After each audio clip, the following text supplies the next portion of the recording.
speaking practice. Today's topic is media and wildlife. The first question: do you follow the news every day? Yes, I do follow the news every day, especially when there's are significant development. Right now, I'm particularly paying attention to the escalating tension in Middle East, as it's been making headlines recently. I find it important to stay informed about such geopolitical developments, not just for my own awareness, but also because they can have wider implications on global affairs, trade, and even travel.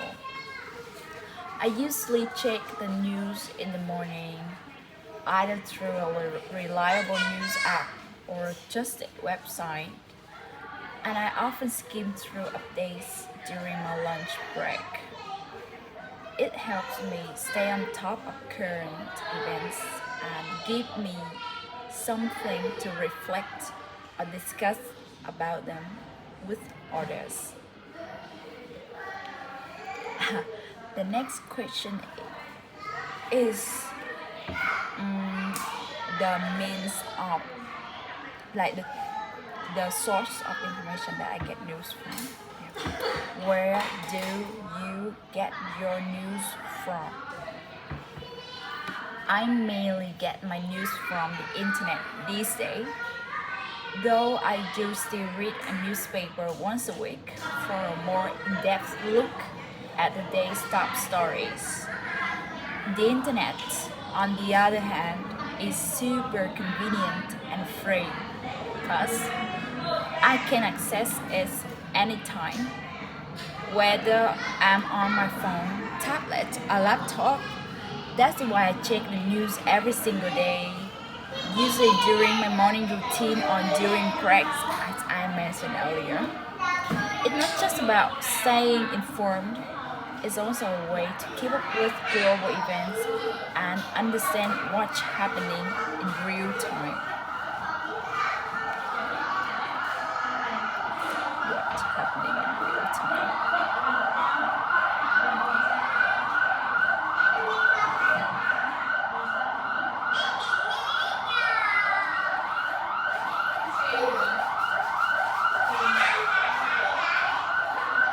What's wrong? The ambulance.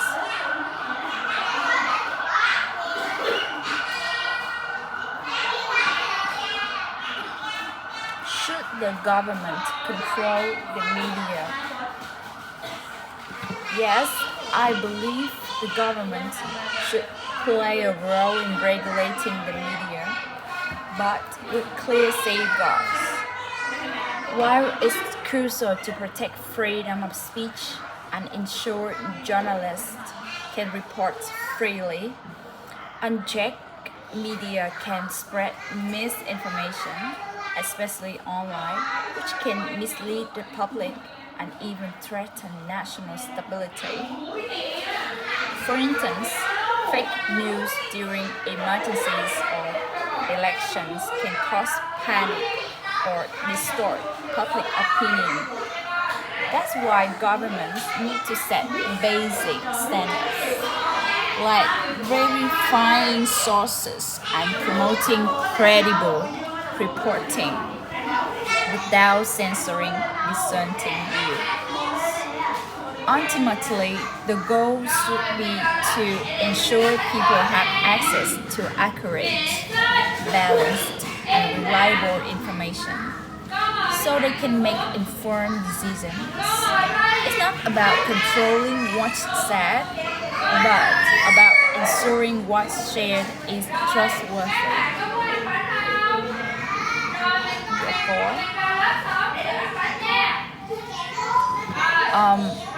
why do people trust social media more than traditional news? People tend to trust social media more than traditional news these days mainly because it offers real-time updates and gives individuals a platform to share their thoughts freely, unlike traditional news outlets, which often go through strict editorial processes and may be influenced by media bias or corporate interests. Social media allows users to access information instantly, sometimes even before official reports are published. Plus, with features like live streams, user-generated content, and direct commentary, people feel more connected and involved in the story. It's not just about getting the facts, it's about feeling heard. That sense of immediacy and personal expression makes social media feel more authentic and trustworthy, especially for younger generations who value transparency and direct communication.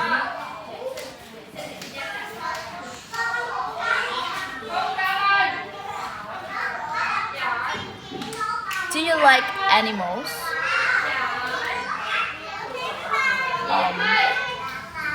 Actually, I do like animals quite a lot. In fact, I've always been fascinated by how diverse and fascinating they are, from the tiniest insects to the largest mammals. While I admit I'm not someone who would want to keep pets at home, I really enjoy observing them in their natural habitats. Whether it's watching birds in the wild or spotting wildlife on a safari, that said, I do feel a deep sense of responsibility toward protecting animals and the environment. After all, they're not just part of my ecosystem.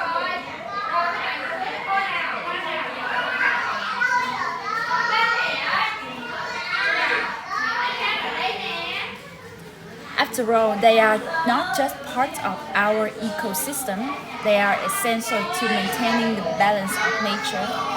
From being a crucial part of the food chain to contributing to biodiversity, animals play a vital role in sustaining life on Earth. And honestly, I think respecting them is also about respecting the natural world that God has given us as a gift. I really like being interrupted by things outside because I heard the ambulance sounds, and there are two cars out there.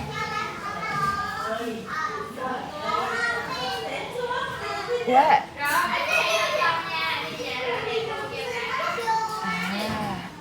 Sister Paulina, please come back. I'm sorry. She is back.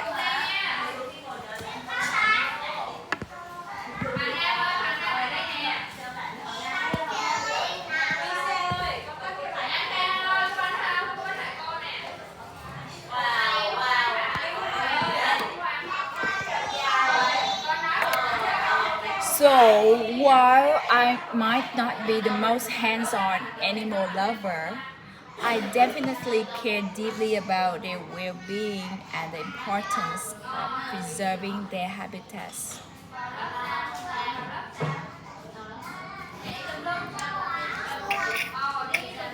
How often do you spend time outdoors?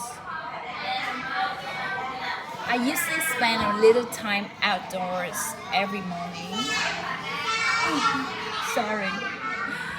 I usually spend a little time outdoors every morning, about 5 to 10 minutes, just to enjoy the sunshine while tending to my garden. It's a simple routine, but it really sets the tone for the day. Being outside, especially with my feet on the ground, helps me feel more connected to nature and give me a real boost of energy. I love how grounding it feels, like I'm truly present, present and alive. So while it's not a long time, I make the most of those moments every day. My video is should people be allowed to keep wild animals as pets? Well, I don't think people should be allowed to keep wild animals as pets, and here's why. For starters, wild animals aren't domesticated. They are evolved to live in their natural habitats, and keeping them in homes can cause serious stress and health issues for the animals and also your family members. It's not just about their well being, there's also a real risk to public safety. Animals like monkeys, big cats, or even venomous snakes can become aggressive, especially if they feel threatened or scared, which could lead to serious injuries or even fatalities. Moreover, removing wild animals from their natural environments disrupts entire ecosystems.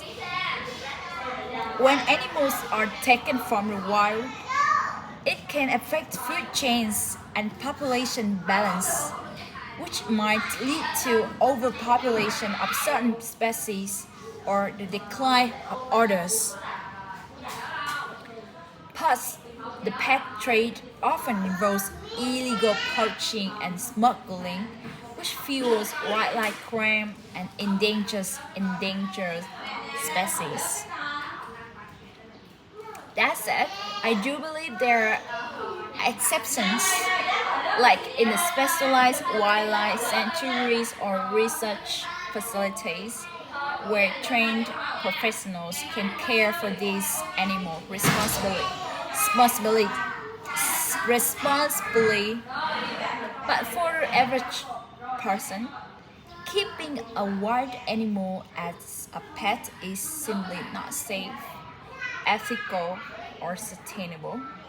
So, in my opinion, strict regulations should be in place to prevent private ownership and protect both animals and the public. The last question: how can governments protect endangered animals? In my opinion, governments can protect endangered animals in several effective ways. First and foremost, they should invest in scientific research to better understand the species' habitats, behaviors, and the specific threats they face. This knowledge is crucial for developing targeted conservation strategies. Secondly, allocating sufficient funding for research and wildlife protection program is essential. This supports rangers, anti-poaching units, and habitat restoration efforts. Additionally, government can raise public awareness through education campaigns, media outreach, and school programs, which helps foster a sense of responsibility and encourages people to support conservation. Lastly, enforcing strict laws against illegal hunting, trading, and habitat destruction, along with international cooperation, can significantly strengthen protection efforts. By combining research, funding, public engagement, and strong legislation, governments can make a real difference in preserving endangered species for future generations. That's all for today. 15 minutes. Oh my god. I think 10 minutes speaking and 5 minutes hóng hớt. See you in the next video.